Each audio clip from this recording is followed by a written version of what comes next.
AZ guy or Az is just ruining it. I heard Tem played me one of his things on YouTube. He's a crackhead, you know. What as? Some guy in it, the guy that doesn't. Oh, the spaces guy. Nah, what? Yeah. The fact that people were in spaces yesterday while football was going on was just treacherous, man. That was just Your brother and I disgusting. was second. Your brother and I was second. I think the game's gone. I think Treacherous it's stuff. ugly. It's That ugly. tweet, that tweet Ricky said on put out, literally saying, I blame our fathers. I they blame might our actually have to fathers, start man. sending us to war, man. It might be enough I now, man. blame They might our actually have fathers. to I start always sending say us. it. I think we need another world war. I said it, but I blame our fathers, man. I blame our fathers leaving You the saying home. Putin was on the right track? Putin's on the right track. He's saying Putin's doing the right No, thing. no, Is that what you're no, telling no. me? I don't stand with what's going on in the east of Europe. Just to make that clear, I don't stand with it whatsoever. But I don't like where the world's going right now. I really don't.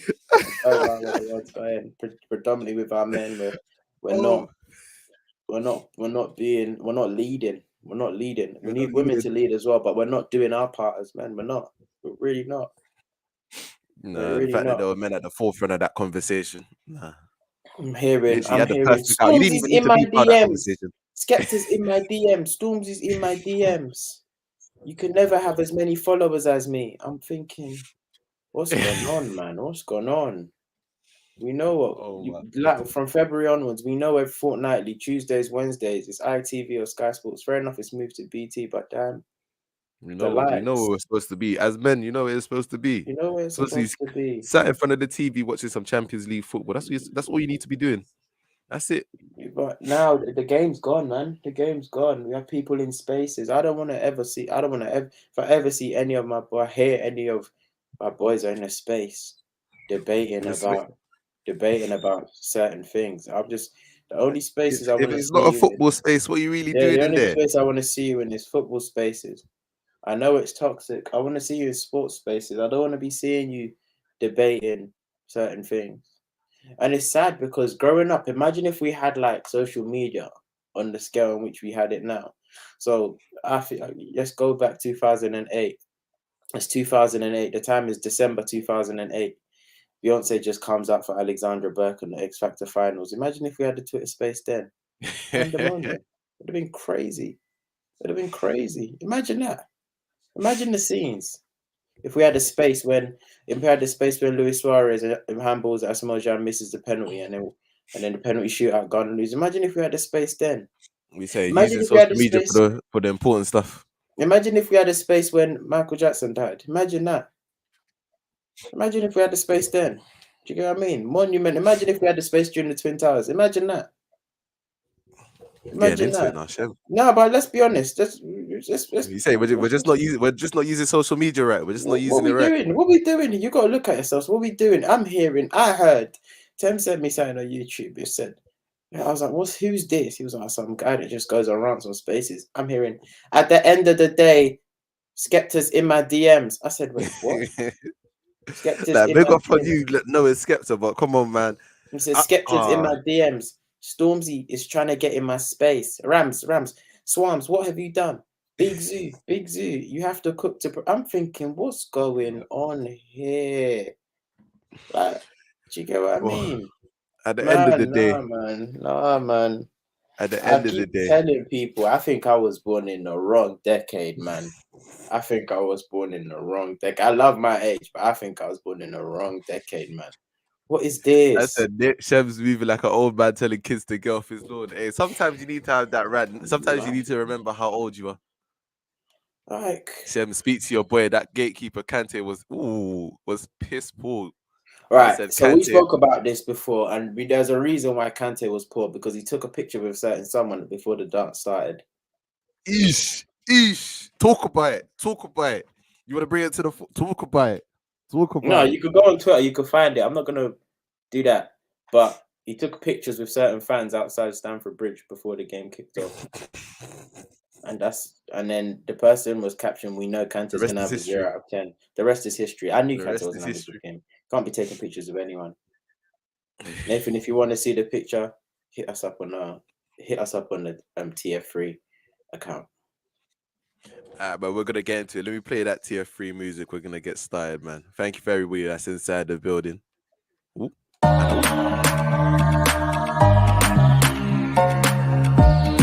are now listening to The Final Third. I think Pepe's so coachable. Well, you should be in just need to prison. shake him. You should be in prison. We bailed you out. We bailed you out to come and play this season. You're out here disgracing us. You should be in prison. You facing charges.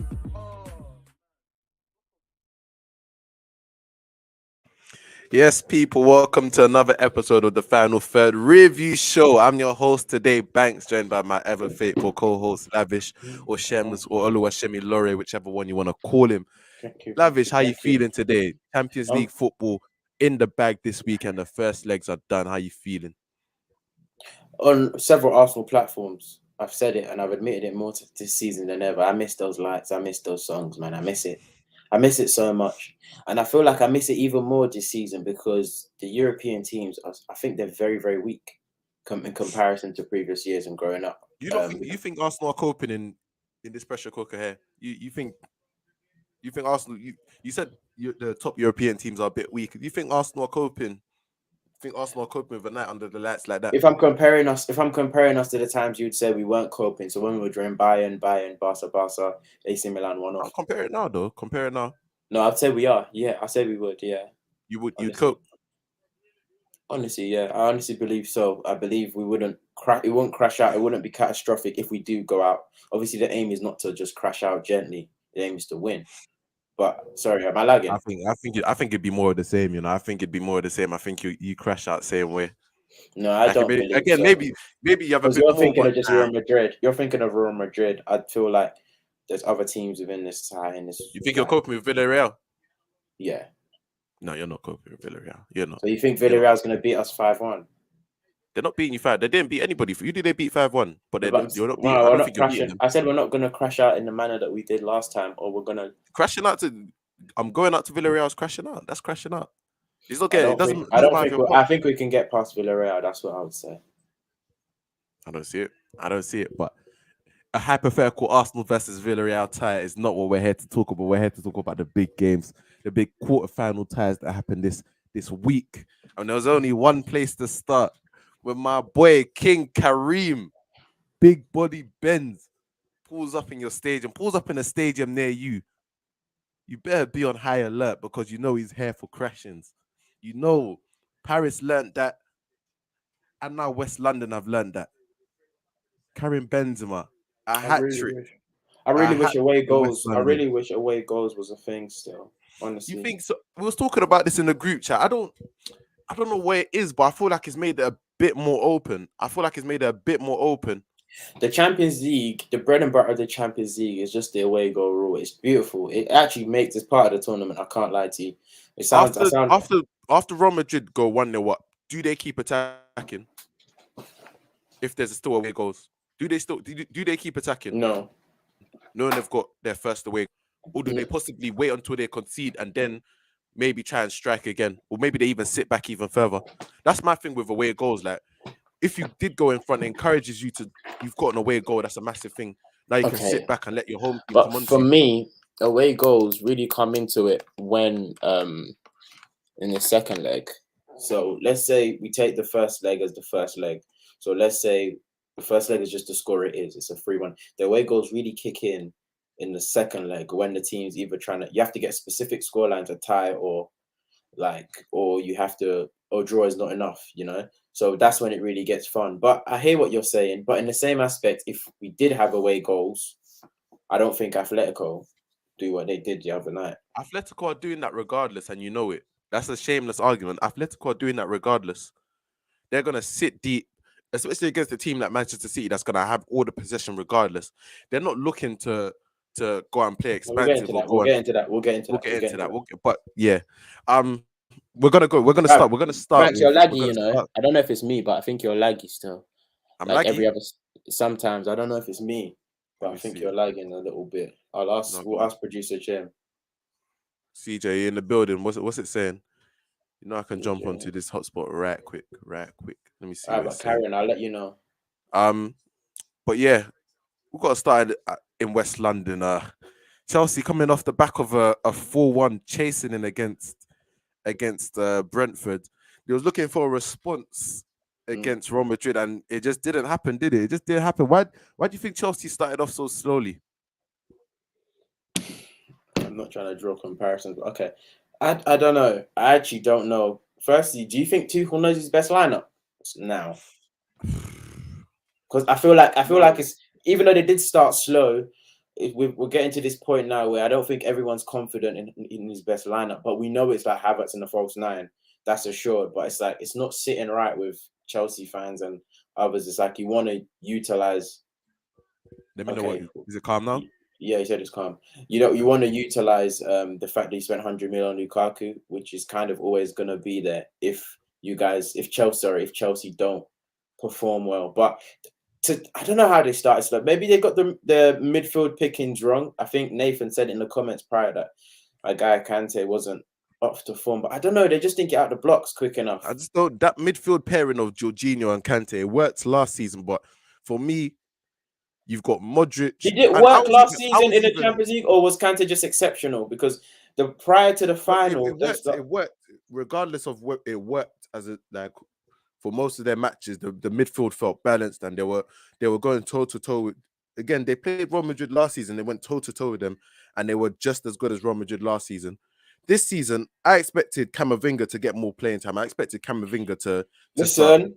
I expected Camavinga to be in there, especially after his cameo against PSG. But from the off, the midfield just looked overrun against Real Madrid's midfield. Modric in there.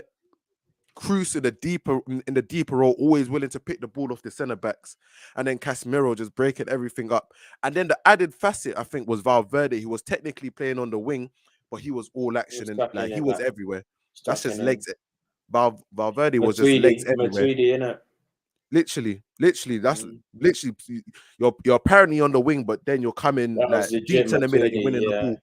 Like he was another, like I think that's what sort of caused the overload for Real Madrid, and it's hard because you don't want to make tactical changes. You want to believe in what you're doing, but from early it looked as if their midfield, Chelsea's midfield was just getting overrun. Jorginho. The thing about Chelsea's midfield, this is what even Nathan's bring that last comment. Nathan, just put that on the screen. This is the thing. Last season. Nathan said, wait, I'll read it out for people. Mickey Mount showing his true form, by the way. Also, J5 was getting rinsed as well. I've got thoughts on Jorginho, but go through. I was going to say, last season you said the Kante-Jorginho partnership worked in the latter stages of the Champions League. Kante was exceptional. Jorginho was calm.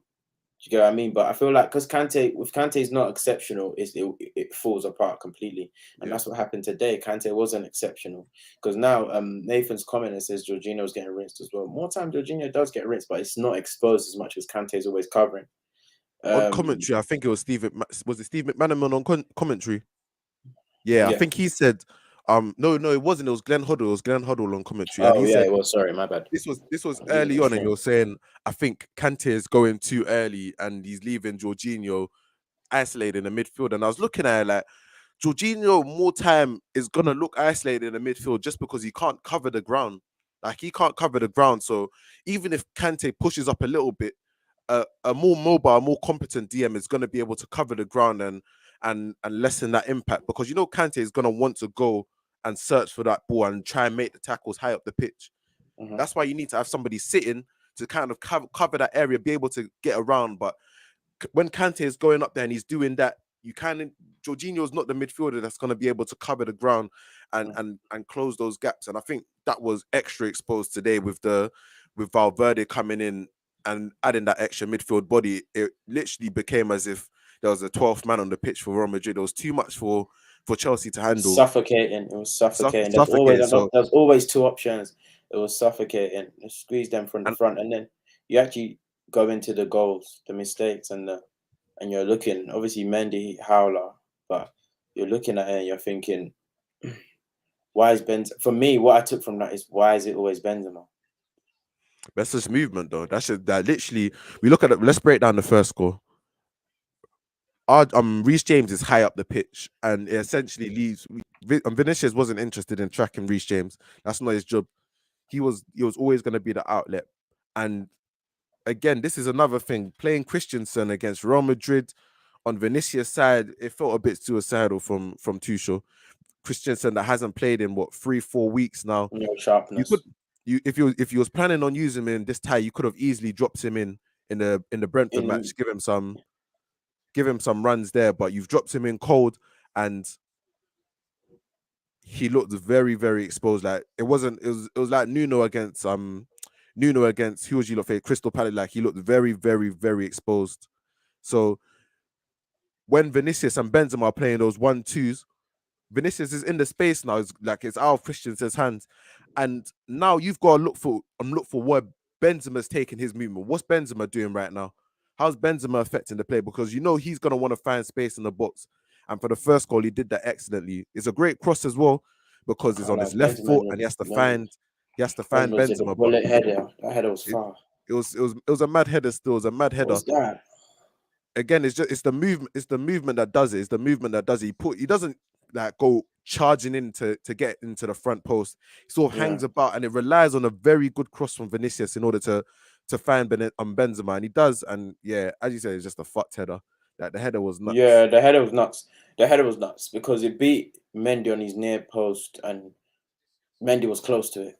It's just and what? Yeah, no, it was a messed header. Then the second one was beautiful because more often than not, that ball comes in the Premier League every single every 15 minutes of every match in the Premier League. That ball comes into Benzema every match. Watch, you'd see about 6 every game in one game. But the striker normally heads it well over the bar. It goes over its head. That ball was not amazing. It was good, but it wasn't a goal. I don't think it was a goal scoring. It was a good enough cross, but it wasn't a world-class striker puts that in the back of the net. That header was very technical. People think it's just heading the ball, but he cushioned it with his head, and he kind of literally he could have tried to attack it, and yes, that's what they're doing in Premier League. They would attack it, put it right back across. Everybody knows, put it back across the keeper. That was peak. That was top. That goal was. That's what we talk about. You have your difference maker up top. Like people say, the way the game is going, yeah, the striker is being phased out, but for me, that's only because there's not the same quality of striker about.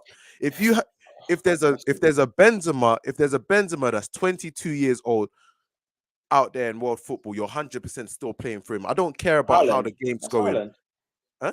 That's Haaland. That's not even. I don't think it's Haaland. Like Haaland. No, but I mean, Haaland's an out-and-out striker. Yeah, Haaland, like 100%. The next team is gonna. But that's what I'm saying. There's not a huge quantity of them. But if there's another 22-year-old Benzema out there, if a team signs in, you're 100% playing through. I don't care about how the game's going. Yeah. Facts. You play through him. Facts. You play through him.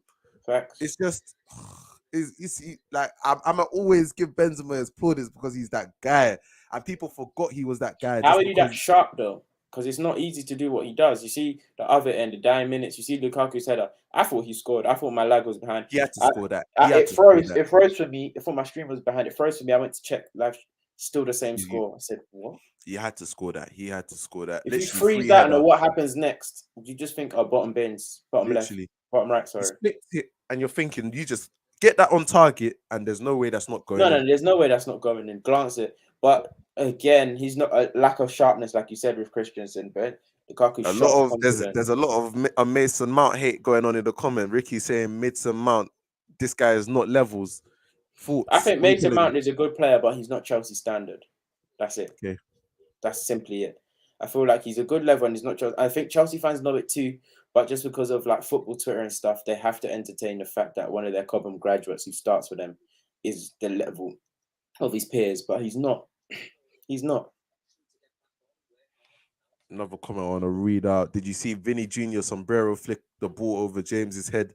Let's not lie, James was getting rinsed the whole game. Yeah, nah.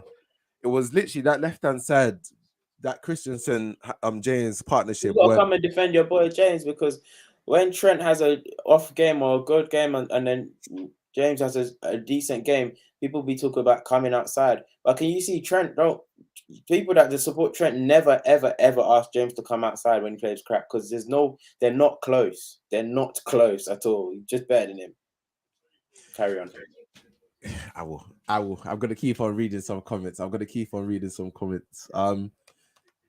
Casemiro was immense. Yeah, that's the thing with this. Too many times, man. That's the thing with this Real Madrid midfield that we know is so tried and tested. But sometimes they look old, and sometimes they look like this. Where you don't know what you're gonna get, especially in La Liga. And I think that's where you buy players like Camavinga, you just need to integrate them a bit. Like, You can't forgive Ancelotti for what's going on there though. But anyway, it's why that's annoying is because you know what's gonna happen. It's gonna, you know what's gonna happen. It's gonna be like he's gonna phase him in next season and be like, yeah, last season was this season's his bedding in period. Now he's just hit the ground running. But he's just one of those players that you just know is ready right now. Just play him. You know he's ready. Ricky's saying, I can't believe Haaland's gonna come and create a legacy at the Emirates. Fair enough, man. If you like it, I love it. If you like it, I love it. Who says no? Can't just go Villa. Hey, man, you don't want. You can't betray his start daddy above like Ramsey. You cannot betray his daddy like that. You can't stay. He can't start above Ramsey. That's just You can't betray your. And you can't betray Pops because it's kind of like Bloods and Crips with Villa and Everton. You know what I mean? We know what it is. Can't do that. Lukaku just low confidence. I mean, he's shot of confidence. You're not wrong, but at the same time, I don't like. What do we do? Where do we go from here? Where do we actually go from here? You got £100 million player short of confidence. What do you do if you're not going to start him? How do you give him confidence? That's what you got to ask yourself. You just want to let him go back. Boy, at this point, I don't see another option because clearly the thing is why it's even tight though. Sorry to cut you off. Chelsea can't afford anything. Like, what can they afford? Like, is it worth selling him? Is it worth keeping him? Because they can't get no one. I think they're going to be able to sign players in the summer. I think that's going to happen. But at the same time, who do you get in the summer? If you're not in for Haaland, then there's going to be a couple other names. But signing they're not another in for anyone, they can't sign anyone. I think they're going to be able to sign people by the summer if they get this takeover done. And this takeover is in the final couple stages. I think it's going to be able to happen, but it's going to be tight. It's going to be tight, man. I can't lie. Again, we spoke about Lukaku on the weekend. We just got to speak about him again, just because you've got Kai Havertz ahead of you. Where do you go from there? Because like you and Kai Havertz are very, very different players, and if a manager's favouring Kai Havertz over you, it's not because he's in good form. It's not because he's in good form. He's a different type of player than you. So, is the manager ever going to look to have your style of player leading the line? That's the question you got to ask yourself. That's the question he needs to ask himself in the summer regarding if he wants to stay or not. Does Tuchel have a place for me in this lineup? If not, you know what you need to do. You can't leave, man. That's a death row contract. To be fair, Chelsea can get rid of him, but him and Werner, how are you going to get rid of both of them in the same season? Literally. Oh, no, you can do that easy, actually. Werner just go back to Bundes. Just watching the header again. Nuts. Yeah, it's just nuts. Watching the header again. Finish. It's a crazy finish. Let's jump onto another game. Should we go to yesterday's rule? Let's go. Let's go Liverpool. Liverpool. Go on then. Liverpool. I was on Darwin watch. I heard you and Ricky were on Darwin watch. What did you get from Darwin watch? I like the look of him. I like the look of the boy. Look at the smile. He's got his there. Look at the smile. He's got his there. I love the look of the boy. Obviously, you know, as all Arsenal fans know, we're getting two strikers this season. So probably Haaland and Darwin is what we're trying to get. That double. Balogun next season. There we go. We're trying to get Darwin. We're trying to get Darwin and Haaland. Trying to get Darwin and Haaland. Darwin and Haaland. You spoken to Edu about that? Does he agree? There's the thing about us. We don't really want to disclose inside information outside. So you'll see when you see. But cooking with Darwin and Haaland. So basically, what we saw with Darwin yesterday on the big stage against Van Dijk and Co. That's a boy that's not scared of the lights, and that's what we need at the carpet. That's a boy that is not scared of the lights. That's a boy that he believes in himself. A little bit raw, but he's got a finish on him. And then obviously we've watched comps as well before this. As Arsenal fans, we love a compilation. But what we saw yesterday, now he's good, man. He's good. It's just bare raw and like old school and just bullish, if that's the adjective to use. It's quite bullish. Yeah, I see him looking like mad gangly. Like I saw from the little I saw of him yesterday. I saw him like running channels and kind of just he's ready to go up against defenders. He's not afraid to do the physical side, and he's a big youth. I swear he's like 6'2", 6'1", Yeah, he's a 6'2" ish. lot bigger. I thought he was a lot smaller than that. But I was looking at him and I was thinking, okay, you're not that bad. That the physical aspect, you could come into it a lot more. As in, like the Premier League in terms of your stature, you can't be frozen out. But yeah, he that's a good shout. That's a good shout. CJ reminds you of Cavani. Said Darwin reminds him of Cavani. Fair Yeah, he's enough. a bit That's scrap, like not bad. That's a scrappy, good but like profile. yeah, that's scrappy, but like can finish and makes runs. Like believes in himself. Is like sure bet. He's one of those guys that you could tell would get bare chances. Now I don't know how good his finishing is. That's what I couldn't really see, but seems okay. Like you can work on that. But yeah, You think he wants to score goals, so he's gonna get himself in those positions? nah, he wants to. Them hungry ones, them hungry guys. He wants to So you score. take him. You take him at Arsenal next season from what you saw yesterday. After Haaland, yeah. No, before, like, say, let's in this scenario where Haaland's not on the table for Arsenal, where Haaland's not attainable for Arsenal, would you Why? Why take? is that? Why is that? No, I'm just in this imaginary scenario. Of course, Haaland's gonna be your number one target. Of course. But Yeah. just in this imaginary scenario where Haaland's not available, would Yeah. you take Nunes as your first choice striker? You have a choice. Who else is there? I'll take him over Isak. Would you take him over Calvert-Lewin, 100%. Ivan Toney? That boy's not hungry. No, 100%. 100%. Ivan Toney. 100% take him over. You take him over Ivan Toney? 100%. 100%. I think Ivan Toney slips into your system pretty nicely. I think Ivan Toney replaces Rashford. Ivan Toney replaces a left winger. Yeah, Rashford Martial, man. Go over there. You've lost your rocker. Don't bring it over here. Don't bring it over here. I just asked you a question. Don't bring it over here. That was a bad question, man. No Ivan Toney hype. Nah, man. Stop that. Free him though. Let's talk Liverpool. Let's talk Liverpool. 3-1. Obviously, everyone would have saw. If you didn't watch, you would have seen Trent's brazy ball to set up the second goal. Just felt like a very professional performance going into the City game in the weekend. They started. I'm surprised they started Thiago. Considering his injury history, like I thought they would have rested him, but they went Fabinho, Keita, and Thiago, and it just seemed like a very professional performance from them. Thoughts? What was your thoughts? Yeah, it seemed like Liverpool been here. Like Liverpool did Benfica. Like yeah, we've been here a couple of times. And even when they got the third goal, the Luis Diaz goal. By the way, that boy is rapid. But when they got the third goal, I wouldn't say there was panic before the third goal because Liverpool don't seem to panic for me. I just never get the sense of panic with Liverpool ever. Even when they're down under in the Prem, I never get the sense of panic. But I don't know. I don't feel like Liverpool, maybe because there's two legs, it just felt so comfortable for Liverpool. Maybe they didn't feel like their back was against the wall, even at 2-1. But yeah, they were comfortable. Like you said, the midfield of Thiago. Yeah, word. Yeah, I was going to say the midfield of Thiago Keita. By the end of that City match, that hamstring's gonna be falling off the bone. Thiago, his muscles are gonna be peeling off the bone like a well-cooked rib, like a well-cooked slab of rib. It's gonna be sliding.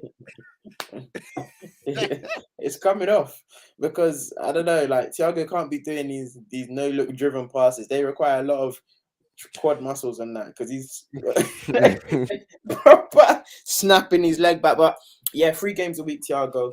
We'll see how it turns out. It's just properly set up. It's well set up for the City match because Liverpool should be in good confidence now with that 3-1 win against Benfica. There should be no pressure on them in terms of like the job's more or less done now. Going back to Anfield with a 3-1 lead. But yeah.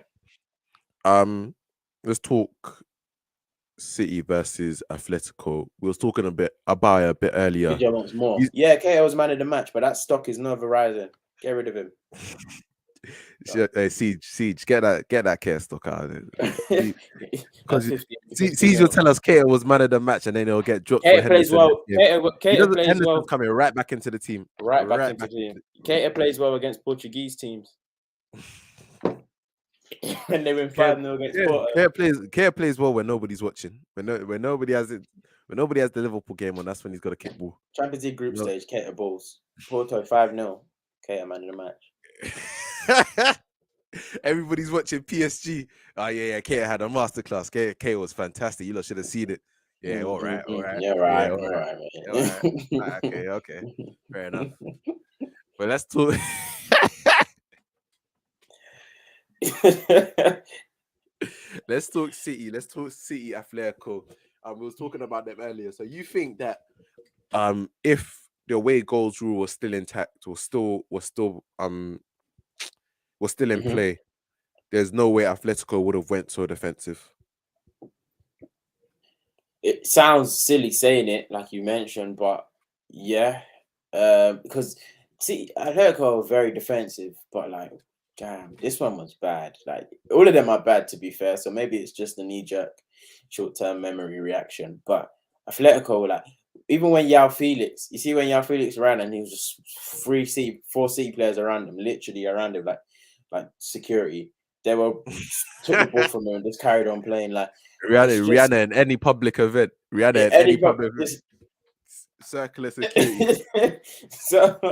so I don't know, because like if you're just playing for a 0-0, because every game is just two forms of 90 minutes rather than like having a home court advantage or the advantage in your side if you go back to if you're away on the second leg. Like, you don't have to think as much as things of that sort when the away goals have gone out. So I guess Simeone's natural nature will be pragmatic to be defensive and then just try to nick it in the second leg. That's all like regardless of away goals rules, I was never expecting Simeone to go and try to chase the game or try and go and try win the game in the first leg. He was never gonna do that. Take that comment off the damn screen. Read the comments before you, because I don't want to know what that means. As in, John Felix tried to move like a 60-year-old with fake ID. I'm crying. Just tell these bouncers, just take him out the club, man. Yeah. Sorry. Yeah, nah, you're not getting. Why is your ID? Why is your ID purple? What's going on? You can't even take your driving. You can't even take a test yet. Legit. But yeah, no, I just don't think Simeone was ever gonna try go crazy, regardless of the fact that they could have scored an away goal.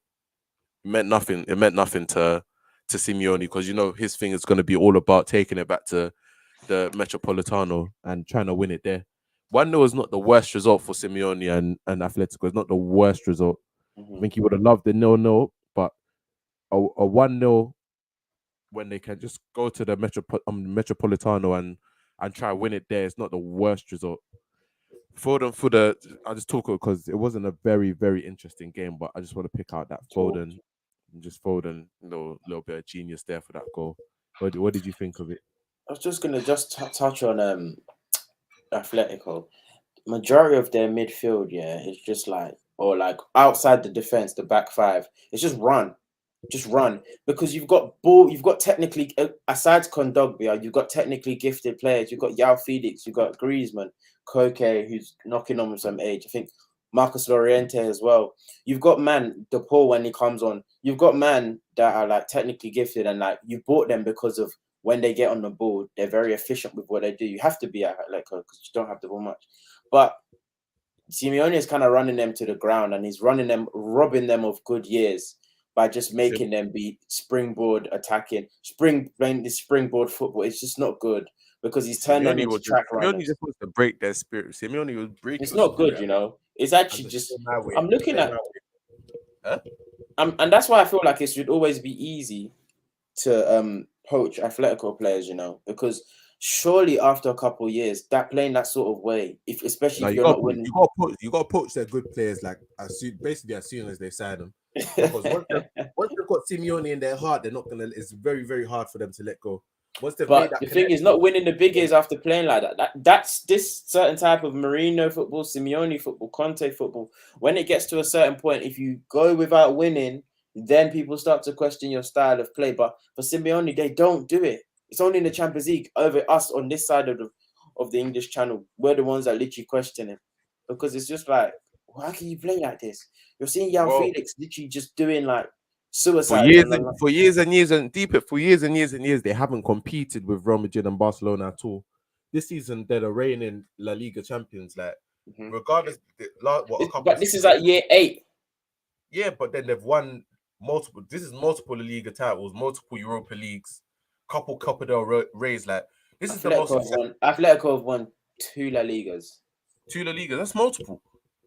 That's multiple. Guys, if Look they how many- win this one, Okay, it'll be 3. Okay, look how many La Ligas they've won in the Simeone period, and then look how many La 2. Ligas they've won, and then look how many La Ligas they've won in the past 20 years before Simeone came. I think this is Simeone's like- even been here. this I is think like Simeone's Spurs, been it's here for like- 9 years. Yeah, this is like Spurs winning a league title. No. and then- Yes, it is. It's exactly like that. No. It's Exactly not like like that. Spurs. It's like not like Spurs winning a league Spurs. title, and again, oh, I can't believe he's only won 2 in. When Falcao was at Atletico, who was the manager? It wasn't Simeone. It was Simeone. He came the year after the Super Cup. When Falcao, when Torres was there, that was not Simeone. When Aguero was there, it wasn't. They weren't winning. They weren't winning nothing back then. They weren't winning nothing. No, they weren't. Still, you're right. When Falcao was there, they were. When This is their Falcao was there, they were. When Falcao was there and they won the Europa, they were winning stuff. That was Simeone. That was Simeone's first year. Are you sure?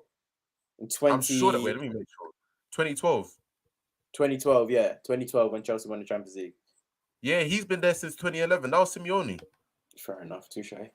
This has been like, this is regardless of how, and this is not me saying that, because Atletico fans have definitely like complained about Simeone recently, and that some of them I thought is coming to the end. Maybe it needs to be a change of leadership. But at the end of the day, this has been Atletico's most successful period by a long margin.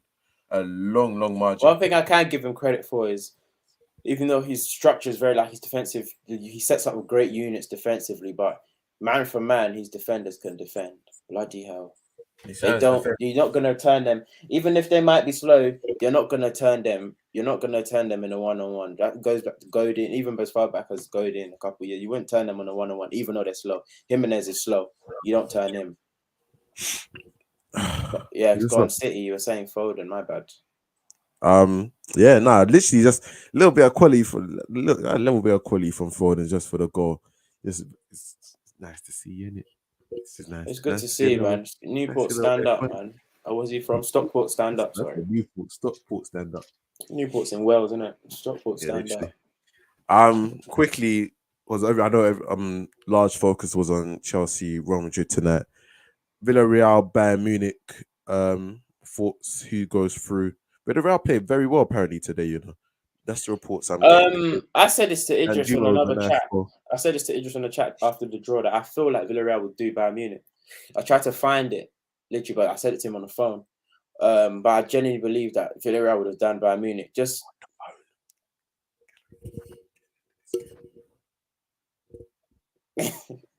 I'll get him in it.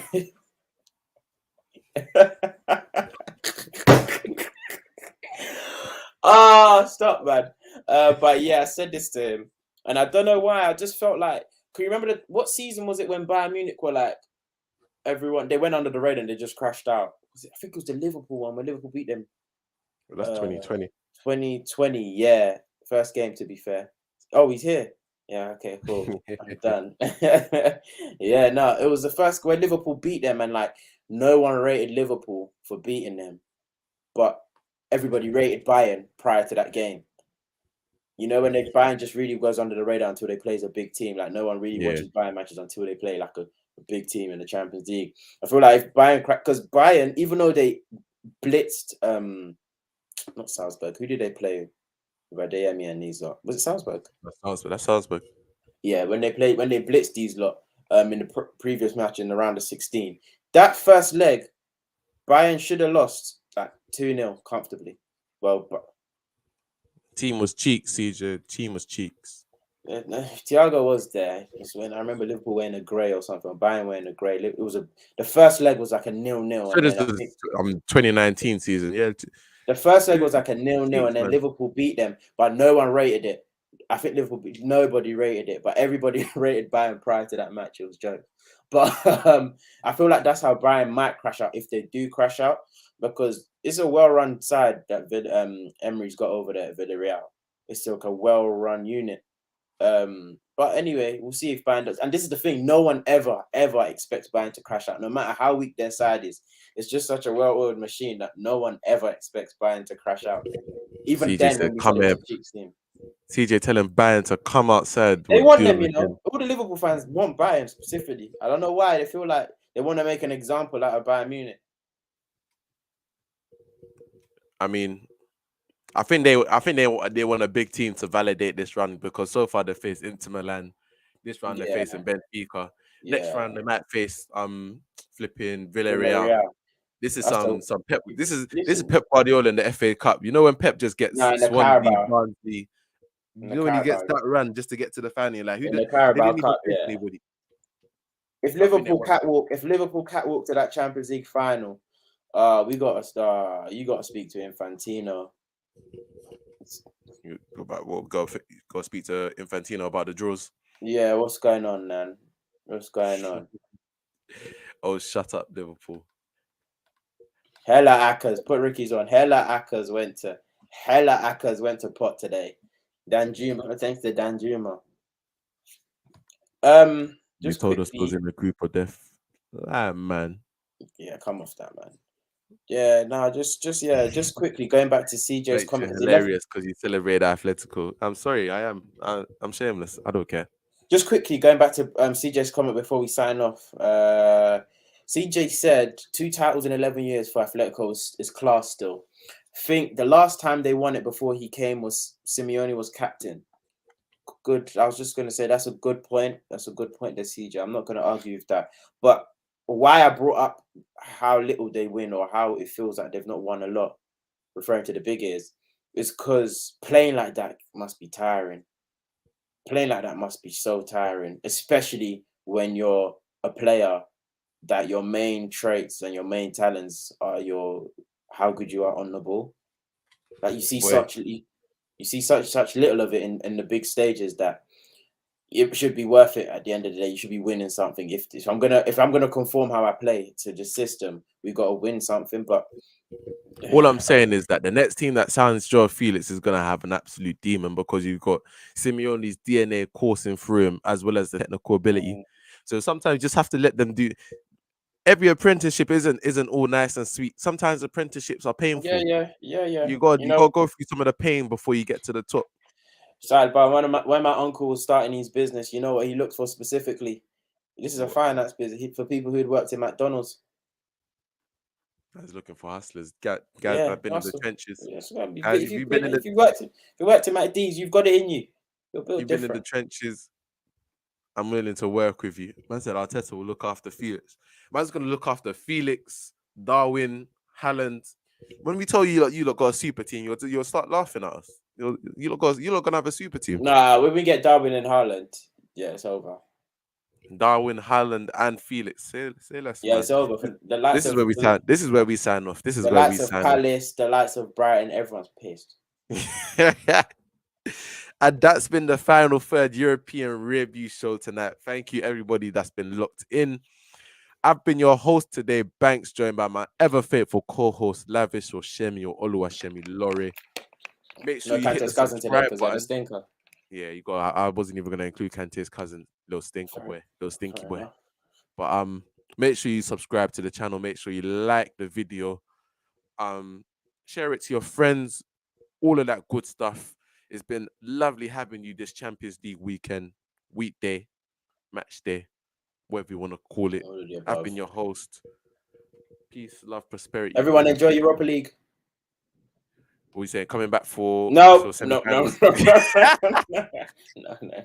Why you keep pushing it back?